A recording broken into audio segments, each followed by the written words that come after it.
बच्चा बच्चा भारत और हिंदू विरोधी होगा। मुनीर के पाकिस्तान ने भारत के खिलाफ नया जहर उगल दिया क्या? एक दो नहीं, हिंदुओं के खिलाफ 2900 वारदातें। बांग्लादेश के कट्टरपंथियों का खौफनाक चेहरा कैसे सामने आ गया है, आज आपको देखना चाहिए। देखिए, पिछले कई दिनों से बांग्लादेश में जो बवाल हो रहा है, उसमें आज की सबसे बड़ी खबर यही है कि नरेंद्र मोदी के पास मोहम्मद यूनुस और कट्टरपंथियों की पूरी फाइल पहुंच चुकी है और आज बांग्लादेश को वार्निंग भी दे दी गई। क्योंकि आप यह भी देखिए कि बांग्लादेश में हिंदुओं के खिलाफ जो हो रहा है, उसके खिलाफ भारत में भयंकर गुस्सा बढ़ता जा रहा है। आज हजारों साधु संत सड़क पर उतर आए, हर जगह भगवा ही भगवा दिख रहा था। ऐसे गुस्से के बीच भारत ने आज बांग्लादेश को क्या वार्निंग दी है, आज आपको विस्तार से बताऊंगा। यह भी बताऊंगा कि भारत की इस वार्निंग के बीच बांग्लादेश में खुद कट्टरपंथी कैसे अपनी कब्र खोदने में जुट गए, कैसे आज ढाका में भारत विरोधी प्रदर्शन हुए और भारत विरोधी उकसाऊ बयान दिए गए। इतना होने के बाद भी आपको यह भी बताऊंगा कि कैसे भारत से पिटाई भूल चुके पाकिस्तान के नेता भी बांग्लादेश के लिए भारत के खिलाफ जहर उगल रहे हैं। बांग्लादेश और पाकिस्तान में ये जो हलचल मची है, उस बीच चीन क्या कर रहा है, भारत को लेकर अमेरिका ने चीन पर क्या खुलासा कर दिया है, भारत के बारे में अमेरिका से चीन पर कौन सी रिपोर्ट आ गई है जिससे चीन तिल मिलाया हुआ है, आज आपको यह भी देखना चाहिए। लेकिन पहले आप यह देखिए कि चीन पीठ पीछे कोई खेल कर भी रहा है या अमेरिका भारत को उकसा रहा है ताकि चीन, भारत और रूस साथ ना आए। नरेंद्र मोदी ने बॉर्डर पर चीन को लेकर क्या तैयारी कर रखी है, बांग्लादेश को लेकर क्या करने जा रहा है भारत, सबकी बात होगी। लेकिन जो हो रहा है पहले उसकी एक झलक देखिए।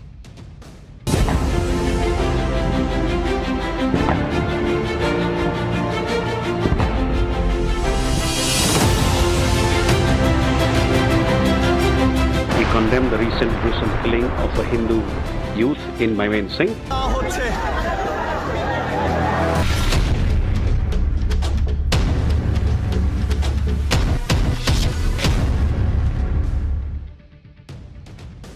प्रधानमंत्री मोदी ने कैसे बांग्लादेश को वार्निंग दे दी है, कैसे यूनुस की फाइल खुली है, सब बताऊं। उससे पहले भारत में कैसे बांग्लादेश के खिलाफ गुस्सा बढ़ता जा रहा है, आज पहले वो देखिए। 10 दिन के अंदर बांग्लादेश में एक और हिंदू युवक को पीट कर मार डाला गया। बांग्लादेश में हिंदुओं पर अत्याचार रोके नहीं रुक रहा। आज बांग्लादेश के हिंदुओं के समर्थन में कोलकाता में सड़क पर साधु संत उतर आए। जरा देखिए वहां पर कैसे भगवा दिख रहा था और साधु संतों ने उतरकर वहां पर प्रदर्शन किया है हिंदुओं के लिए।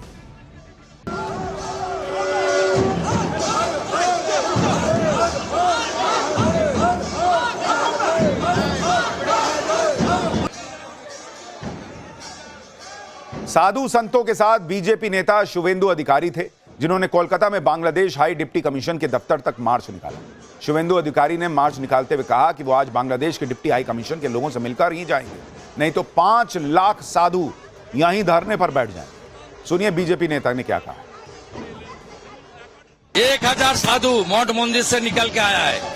ये दीपू दास जो होता हुआ उसका खिलाफ, और बांग्लादेश में डेली हिंदू निर्यातन बंद करो। आज डिप्टी हाई कमिश्नर 4 दिन से लड़ाई चल रहा है। मिलने के लिए उन्होंने बताया हम लोग, मैं और 5 साधु अंदर जाऊंगा, बात करके आऊंगा। नहीं तो जो गंगासागर मेला में यहाँ 5 लाख साधु आएगा, सब साधु यहाँ आकर बैठ जाएगा। बीजेपी नेता कह रहे हैं 5 लाख साधु संत बैठ जाएंगे बांग्लादेश के हिंदुओं के समर्थन में, कि हिंदुओं के साथ बांग्लादेश में जो हो रहा है उसको बंद करो। शुवेंदु अधिकारी की वार्निंग के बाद बांग्लादेश के डिप्टी हाई कमिश्नर के दफ्तर के दरवाजे तक खुल गए। शुवेंदु अधिकारी ने बांग्लादेश के अधिकारियों से मुलाकात की, उनके सामने दीपू दास की हत्या का मुद्दा उठाया। शुवेंदु अधिकारी ने बताया कि बांग्लादेश के अधिकारियों ने उन्हें भरोसा दिया कि दीपू दास को न्याय मिलेगा। शुवेंदु अधिकारी ने कहा कि अगर यह अत्याचार ऐसे ही चलता रहा तो साधु संत फिर सड़क पर उतरेंगे। भारत में जिस तरह से हिंदू सड़क पर उतरकर बांग्लादेश के हिंदुओं के समर्थन में नारे लगा रहे हैं, प्रदर्शन कर रहे हैं, उससे बांग्लादेश के हिंदुओं को भी नई हिम्मत मिली है, उनका हौसला बढ़ा है। ढाका में हिंदू संगठनों ने सड़क पर उतरकर अपनी आवाज उठाई है। बांग्लादेश के हिंदुओं को धीरे धीरे यह समझ आ रहा है कि एक हैं तो सेफ हैं। हाथ में मशाल और बैनर लेकर बांग्लादेश के हिंदुओं ने अत्याचार के खिलाफ आवाज बुलंद की। उन्होंने ये दिखाया कि कट्टरपंथियों को मैसेज जाना चाहिए। कि भाई हिंदू भी साथ है, ऐसा नहीं कि तुम भीड़ लेके आओगे तो हिंदू जो है वो एक साथ खड़ा नहीं होगा। बांग्लादेश में हिंदू संगठनों ने ढाका में नेशनल प्रेस क्लब के बाहर प्रदर्शन किया, दीपू दास को न्याय देने की मांग की। इस प्रदर्शन में बच्चे, महिलाएं सब शामिल हुए। बांग्लादेश में हिंदू भी अब सड़क पर अपनी एकता की ताकत दिखा रहा है, क्योंकि बांग्लादेश में तो कट्टरपंथियों ने हद कर रखी है। आप सोचिए 1971 में जिस पाकिस्तान ने ढाका यूनिवर्सिटी में घुसकर कत्लेआम मचाया था, उसी ढाका यूनिवर्सिटी में जिन्ना का जन्मदिन मन रहा है बॉस। एकदम इनका ब्रेन वॉश हो गया इन कट्टरपंथियों का, इनको पाकिस्तान अपना लग रहा है। जिन्ना का पोस्टर लगा रहे हैं ये लोग, जिन्ना को याद कर रहे हैं, उसको श्रद्धांजलि दे रहे हैं। मोहम्मद यूनुस के राज में कट्टरपंथियों की ऐसी ज़ॉम्बी फौज खड़ी हो गई है जो बेकाबू होती जा रही है, एकदम ज़ॉम्बी जैसा कर रहे हैं। ये लोग हिंदुओं से इतनी नफरत पालकर बैठे कि हिंदू नाम वाली मधुर कैंटीन को निशाना बना दिया। कैसे कट्टरपंथी कैंटीन में बिना डरे तोड़फोड़ कर रहा है, उसका वीडियो मैंने आपको दिखाया था। कैंटीन में मुक्ति वाहिनी के क्रांतिकारी 1971 में पाकिस्तान से अत्याचारों से आजाद होने की प्लानिंग किया करते थे। बांग्लादेश में कट्टरपंथियों की भीड़ ने आज भी भारत के खिलाफ जहर उगला है बॉस। आज उस्मान हादी के समर्थकों ने जुमे की नमाज के बाद बड़ा प्रदर्शन किया। ये लोग सड़क पर मार्च करने लगे। ढाका की सबसे बिजी रोड में से एक रोड पर ये लोग धरने पर बैठ गए, कई घंटे ट्रैफिक रोक दिया। देखिए वहां कैसे प्रदर्शन चल रहा है। देखिए आप खुद सोचिए, जब ये क्लियर होता जा रहा है, वहां की पुलिस तक कह रही है कि भाई भारत का रोल नहीं है हादी की हत्या में, तो ये कौन लोग हैं जो भारत और या बांग्लादेश, भारत या बांग्लादेश का मतलब क्या है भाई? इन कट्टरपंथियों को कोई तो पंप कर रहा है ना, जो भारत या बांग्लादेश इनके दिमाग में ये जहर भर रहा है। बांग्लादेश बना ही भारत की वजह से भाई, और तुम पाकिस्तान से सट रहे हो। इधर बांग्लादेश के कट्टरपंथियों ने आग लगा रखी है, उधर पाकिस्तान के कट्टरपंथी जहर उगलने में पीछे थोड़ी हैं। बांग्लादेश को लेकर कैसे पाकिस्तान में बच्चे बच्चे को हिंदू विरोधी और भारत विरोधी बनाने की बातें हो रही हैं। पाकिस्तान के नेताओं से जितनी बकवास करा लो ये कर देते हैं। हमने ये किया था, वो किया था, हमारे मिसाइलें जो हैं वो बेकार नहीं हैं। अरे तो चलाते ना ऑपरेशन सिंदूर में, और चला के क्या ही कर लिए थे? तुमसे तालिबान की फौज नहीं संभल रही, ये भारत को मैसेज दे रहे हैं कि हम ये कर देंगे, हम वो कर देंगे। पाकिस्तान हो या फिर बांग्लादेश के कट्टरपंथी, ये हिंदू विरोधी और भारत विरोधी बातें करके अपनी कब्र खोद रहे हैं बॉस। क्योंकि अगर ये लोग ऑपरेशन सिंदूर भूल गए तो नरेंद्र मोदी अगली तैयारी किए बैठे। आज पीएम मोदी ने बांग्लादेश को आखिरी वार्निंग भी दे दी है और मोहम्मद यूनुस को बता दिया गया है कि अभी भी वक्त है, संभल जाओ। कट्टरपंथियों को कंट्रोल करो, हिंदुओं को सुरक्षित करो, निष्पक्ष चुनाव कराओ। पीएम मोदी ने मोहम्मद यूनुस को यह मैसेज भिजवा दिया है कि उसके राज में हिंदुओं पर जो हमले हुए हैं उस पर भारत ने आंखें नहीं बंद की हुई, बल्कि यूनुस राज में हुए हिंसा की पूरी फाइल तैयार की गई। मोहम्मद यूनुस इससे बच नहीं सकता। भारत ने मोहम्मद यूनुस के राज में जो हिंसा हो रही है उसका डेटा दुनिया के सामने रखा है। भारत ने बताया कि मोहम्मद यूनुस की अंतरिम सरकार में पिछले करीब 1.5 साल में अल्पसंख्यकों के खिलाफ 2900 वारदातें हो चुकी हैं। इसमें हत्या, आगजनी, जमीन हड़पने से जुड़ी घटनाएं शामिल हैं। भारत ने साफ कहा है कि बांग्लादेश इन घटनाओं को मीडिया की गलत रिपोर्टिंग या राजनीतिक हिंसा कहकर खारिज नहीं कर सकता। विदेश मंत्रालय की तरफ से कहा गया है कि भारत की बांग्लादेश के हालात पर पूरी नजर है। भारत लोकतांत्रिक तरीके से बांग्लादेश में चुनाव के पक्ष में है। भारत बांग्लादेश में स्वतंत्र, निष्पक्ष और समावेशी चुनाव का समर्थन करता है। इसके अलावा भारत ने बांग्लादेश को दीपू दास की हत्या पर वार्निंग भी दे दी कि मोहम्मद यूनुस की सरकार जल्द से जल्द दोषियों को सजा दिलाए। सुनिए विदेश मंत्रालय ने बांग्लादेश को लेकर आज क्या कहा।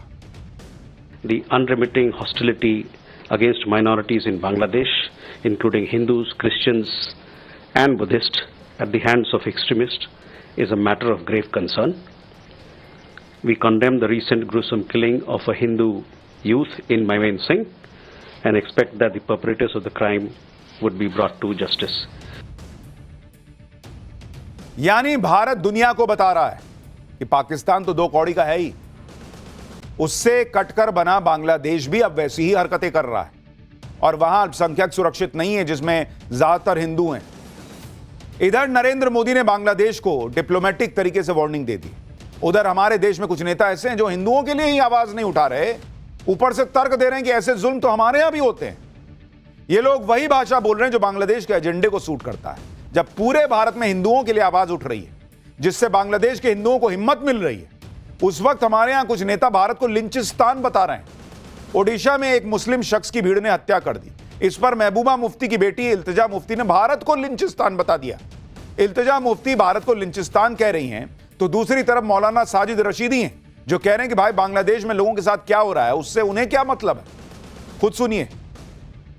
देखिए, मेरी समझ में एक चीज नहीं आती, अपने घर को हम देख नहीं रहे, दूसरे के घर में झांकने की कोशिश कर रहे हैं। बांग्लादेश में किसके साथ क्या हो रहा है भाई, मुझे उससे क्या लेने देना। मैं तो इन लोगों से सवाल करता हूं जो बांग्लादेश के हिंदू तो इनको नजर आते हैं, हिंदुस्तान का मुसलमान नजर नहीं आता। पता नहीं हिंदुस्तान के मुसलमान के साथ क्या हो रहा है जो इन्हीं लोग को दिखता है और किसी को नहीं दिखता। कह रहे हो कि बांग्लादेश की क्या बात करनी। वाह भैया, बांग्लादेश में हिंदू मार दिया गया तो क्या बात करनी। गाजा फिलिस्तीन पर बात करते हुए ये नहीं समझ में आता है कि वो बाहर बैठे हैं। गाजा फिलिस्तीन नोएडा के बगल में दिखता है क्या। आज ये इकोसिस्टम जो गाजा फिलिस्तीन पे छाती पीट लेता है वो कह रहा है कि बांग्लादेश के हिंदुओं की बात मत करो क्योंकि वहां कट्टरपंथियों ने मार दिया उसको। लेकिन भारत का हिंदू जवाब दे रहा है, साधु संत सड़क पर हैं, आम हिंदू सड़क पर है और बाबा बागेश्वर भी ऐसे लोगों को तगड़ा जवाब दे रहे हैं।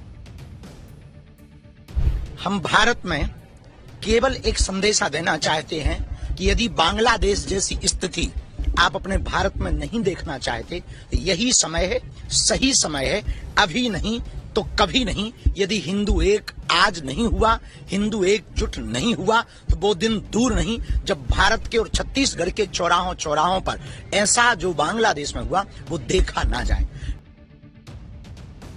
एक तरफ तो भारत के लिए बांग्लादेश के कट्टरपंथी एक चुनौती बन रहा है, लेकिन इस वक्त जब भारत की नजरें बांग्लादेश में मचे बवाल, पाकिस्तान के खेल पर हैं, उसी वक्त चीन को लेकर एक ऐसी रिपोर्ट आई है जिसने अलग खलबली मचा रखी है।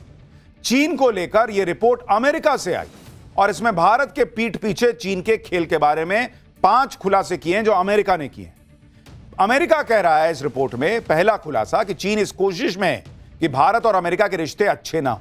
इसी वजह से चीन ने अक्टूबर 2024 में एलएसी पर टकराव को कम करने पर सहमति जताई थी ताकि वो भारत के साथ रिश्तों को सामान्य करके उसे अमेरिका के करीब जाने से रोके। लेकिन कोई अमेरिका से पूछे कि तुमको चीन की यह चाल समझ में आ रही है तो ट्रंप आनन फानन में अनाप शनाप टैरिफ क्यों लगा रहे हैं। मत लगाओ, चीन का प्लान फेल हो जाएगा। तुम हमारे ऊपर टैरिफ लगाओगे और फिर कहोगे चीन जो है वो प्लानिंग कर रहा है। हालांकि भारत को अभी भी चीन के इरादों को लेकर शक है, यह अमेरिका कह रहा है। दूसरा खुलासा अमेरिका की रिपोर्ट में यह है कि चीन एक तरफ भारत के साथ वास्तविक नियंत्रण रेखा यानी लाइन ऑफ एक्चुअल कंट्रोल पर तनाव कम करने की कोशिश कर रहा है, वहीं दूसरी तरफ पाकिस्तान के साथ सैन्य सहयोग बढ़ा रहा है। तो वैसे तो मुनीर को तुम भी बिरयानी खिला रहे हो ट्रंप, तो अमेरिका भी भारत के खिलाफ साजिश कर रहा है, ये मान लो फिर। तीसरा खुलासा, चीन पाकिस्तान से लेकर बांग्लादेश में अपना मिलिट्री बेस बनाना चाहता है। इसके अलावा चीन कुल 21 देशों में मिलिट्री बेस बनाना चाहता है। तो वो तो तुम भी बनाए बैठे हो पाकिस्तान के अंदर, अमेरिका वालों लोगों, तुमने कौन सा छोड़ा हुआ है। चौथा खुलासा, अमेरिका का दावा है कि चीन अरुणाचल प्रदेश को हड़पने की साजिश रच रहा है, वो उसे लेकर बहुत गंभीर है। चीन ने अरुणाचल प्रदेश पर अपने दावों को ताइवान के साथ अपने कोर इंटरेस्ट में शामिल किया है। रिपोर्ट में कहा गया है कि पूर्वोत्तर का यह राज्य भारत और चीन के संबंधों में एक बड़ा फ्लैश पॉइंट बन सकता है। तो भाई उसका जो एजेंडा है रहने दो। भारत का क्लियर हिसाब है, अरुणाचल प्रदेश भारत का हिस्सा है, था, है और रहेगा। इसमें क्या अलग बात है। पांचवा खुलासा, चीन खुद को महाशक्ति बनाने में लगा है, ऐसी शक्ति जिसकी सेना दुनिया में कहीं भी लड़ने और जीतने में सक्षम हो। तो बनाने दो। अमेरिका नहीं बना रहा है क्या? रशिया नहीं बनाता है क्या अपनी सेना को मजबूत? हम नहीं बना रहे हैं क्या? इसलिए अमेरिका की इस रिपोर्ट को लेकर सवाल खड़े हो रहे हैं कि वाकई चीन भारत के खिलाफ कुछ बड़ा षड्यंत्र रच रहा है या ट्रंप खाली पिन मार रहे हैं कि कहीं भारत, चाइना, रशिया साथ ना आ जाए। अमेरिका ने चीन को लेकर जो रिपोर्ट छापी है उस पर चीन भड़क गया। चीन ने इस रिपोर्ट को खारिज कर दिया। चीन कह रहा कि भारत से अच्छे संबंध हैं, अमेरिका भड़काने का काम ना करे। चीन के विदेश मंत्रालय की तरफ से कहा गया है कि भारत चीन संबंध सही डायरेक्शन में जा रहे हैं और इसमें कोई तीसरा देश दखल ना दे। चीन ने अमेरिकी रिपोर्ट को तथ्यहीन, बढ़ा चढ़ाकर पेश करने वाला बताया। चीन के विदेश मंत्रालय ने कहा है कि बीजिंग नई दिल्ली के साथ अपने संबंधों को रणनीतिक ऊंचाई और दीर्घकालिक परिप्रेक्ष्य से देखता और संभालता है। इसके अलावा चीन के रक्षा मंत्रालय ने भी अमेरिका की रिपोर्ट को खारिज करते हुए कहा कि अमेरिका की रिपोर्ट चीन के बारे में गलत धारणाओं और भू राजनीतिक पूर्वाग्रहों से भरी हुई है, जो अंतर्राष्ट्रीय समुदाय को गुमराह करने के लिए तथाकथित चीनी सैन्य खतरे को बढ़ा चढ़ाकर पेश करती है। देखिए, चीन जो है वो धोखा देता है, ये किसी से छुपा थोड़ी है। नरेंद्र मोदी भी जब अमेरिका को देख रहे हैं कि अमेरिका क्या तमाशा कर रहा है, तो अगर रशिया के साथ मिलकर भारत, रशिया और चीन की तिकड़ी बना रहे हैं तो ऐसा थोड़ी कि अंधा विश्वास कर ले रहे हैं चीन पे। भारत बहुत फूक फूक के कदम रख रहा है, लेकिन अगर अमेरिका को, ट्रंप को इतना समझ में आ रहा है कि बाप रे बाप चीन देखो भारत, मेरे दोस्त भारत के साथ क्या कर रहा है, पहले तुम तो दोस्ती निभाओ। तुम अपने बेटे दामाद के लिए ट्रंप को बिरयानी खिला रहे हो, उसके साथ डील कर रहे हो, उसके F-16 को सुधारने के लिए पैसा देने की बात कर रहे हो, और उसके बाद बता रहे हो कि चीन क्या कर रहा है तुम देखो। अरे तुम पहले क्या कर रहे हो ये तो दिखाओ, टैरिफ हटाओ पहले, उसके बाद आगे बात होगी। और इसीलिए चीन कह रहा है कि भारत के साथ उसके रिश्तों में अमेरिका आग लगा रहा है, इसलिए चीन का हवा खड़ा किया जा रहा है। लेकिन अमेरिका कहे ना कहे, भारत यह जानता है कि चीन के साथ कैसे निपटना है, उस पर कितना विश्वास करना है, नहीं करना है। चीन को लेकर भारत हमेशा सावधान रहता है, और इसलिए आप देखिए कि भले ही चीन के साथ संबंध सुधर रहे हो, लेकिन नरेंद्र मोदी ने कोई तैयारी थोड़ी कम कर दी है। इधर चीन को लेकर अमेरिका नए नए खुलासे करने का दावा कर रहा है, उधर अमेरिका से यह रिपोर्ट भी आई है कि कैसे भारत ने बॉर्डर पर तगड़ी तैयारी कर ली है। यह यूपीए के जमाने का भारत थोड़ी है जहां रक्षा मंत्री खड़े होकर कह देते थे कि भाई बॉर्डर पर कुछ ज्यादा बनाए नहीं ताकि तनाव ना हो चीन के बॉर्डर पर। अमेरिका के अखबार वॉल स्ट्रीट जर्नल की एक रिपोर्ट में कहा गया है कि भारत चीन के साथ संभावित युद्ध की तैयारी कर रहा है। अमेरिकी अखबार का दावा है कि भारत हिमालयी सीमा पर बड़े पैमाने पर सड़कें बना रहा है, सुरंगें बना रहा है, हवाई पट्टी, सैन्य ठिकाने सब बना रहा है। नई सड़कें, सुरंगें और एयर स्ट्रिप से सैनिकों को तेजी से तैनात किया जा सकेगा। और यह नरेंद्र मोदी की पॉलिसी है, हर जगह भारत को मजबूत बना के रखो। दोस्ती होगी तो ठीक है, नहीं होगी तुम बंदूक चलाओगे हम भी चलाएंगे, तुम एक चलाओगे हम चार मार देंगे। वैसे भी चीन के बारे में दुनिया यह जानती है कि वो भले ही कितनी बड़ी ताकत होने का दावा करे, उसके हथियार तो ठस्सी हैं, चलते नहीं है चीन के माल की तरह। चीन ने पाकिस्तान को जो हथियार दिए उन्हें भारत ने ऑपरेशन सिंदूर में कबाड़ नहीं बनाया। अब एक और युद्ध में चीन के हथियार फेल साबित हुए। कंबोडिया और थाईलैंड के बीच युद्ध चल रहा था, इस दौरान चीनी हथियार फेल हो गए। रॉकेट लॉन्चिंग के दौरान चीन में बना एक मल्टी बैरल रॉकेट सिस्टम देखिए कैसे फट गया। चीन के हथियार ऐसे ही होते हैं, और इस हादसे में कंबोडिया के 8 सैनिक बेचारे मारे गए। तो पाकिस्तान को लेकर, बांग्लादेश को लेकर जो चुनौती है सो है, लेकिन चीन को लेकर भारत कोई आश्वस्त नहीं बैठा है। हाँ, बराबरी पे बात चल रही है, अमेरिका जो है वो पिन मार रहा, मारता रहे, भारत अपने हिसाब से चल